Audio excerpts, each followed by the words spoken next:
Good morning, Core Math 2 students. This is your Week 5 Lesson 2, and it's all about arc measures. So you might be wondering, okay, well, what exactly is an arc, and why does this matter?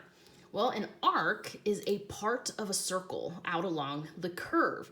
So just for a little bit of notation purposes, if we're dealing with a circle, the circle gets named by its center. So this is circle N.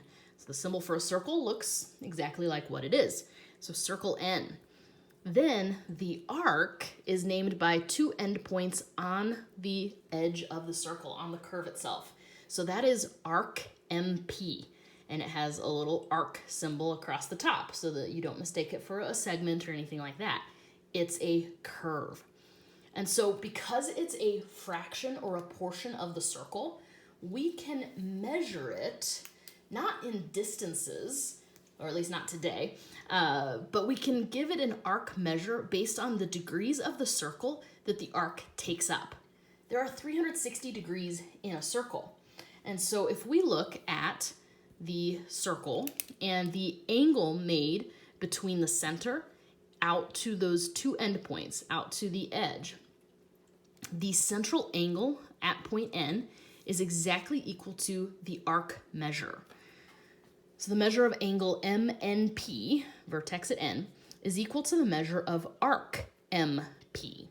So an example of that is shown down here, and hopefully this makes good sense. So here at the center C, the angle is marked as 90 degrees. So this arc measure for arc AB is also 90 degrees because it's taking up a fourth of the circle. So whatever the central angle is, the measure of the arc is exactly the same. However, there are other angles on a circle called inscribed angles, and they happen when the vertex is on the circle itself instead of being at the center. So angle ABC has the vertex at B on the circle itself. And this time, the angle is not equal to the arc measure. An inscribed angle is always half the size of the arc because it's farther away than what the center of the circle would be from the arc. So on this example, we have arc AC as 80 degrees. It's taking up almost a fourth of the circle. So in this case, the measure of angle ABC, the inscribed angle, it is half of the arc, or 80 divided by 2. It is a 40-degree angle. And hopefully that makes sense. It looks smaller, it looks littler, so that angle is 40 degrees. So let's see how this plays out in some example problems like what you'll see on Delta Math.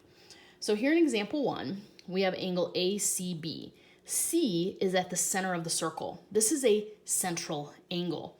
And so for us to find the measure of arc AB, it is exactly equal to the arc. So arc AB has a measure of 100 degrees. Here in example 2, the measure of arc DF is what we're being asked to find, and they have given us the angle at point E. This time E is on the circle. This is an inscribed angle. So this 80-degree angle is half the size of arc DF. Because keep it in mind, inscribed angles are half the size of the arc. So worded backwards, that means that the arc is twice as big. The arc is twice as big. So 80 times 2 is 160 degrees because it's taking up almost half of the circle along this arc DF. So use this information on inscribed angles and central angles. Head on over to Delta Math and practice these problems. Good luck out there.